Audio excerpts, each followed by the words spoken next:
কতটা লোভনীয় হয়েছে, আপনারা বাসায় ট্রাই করে দেখবেন।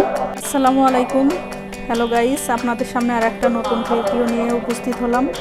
চাল কুমড়া ভাজি, খুব সহজ একটা রেসিপি, আপনারা ইচ্ছা করলেই বানাতে পারবেন। লবণ দিয়ে দিলাম, হলুদের গুঁড়া, তারপরে মরিচের গুঁড়া দিয়ে দিলাম। এখন ভালো করে মাখিয়ে নিচ্ছি। 10 মিনিটের মতো রেস্ট রেখে দেবো। এটা গরম করে দিচ্ছি তেল।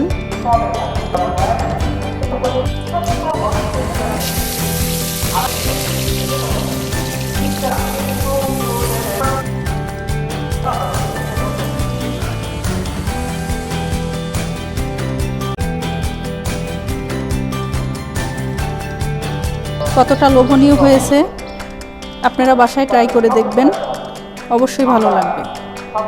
আর ভিডিওটা ভালো লাগলে কমেন্টে জানাবেন।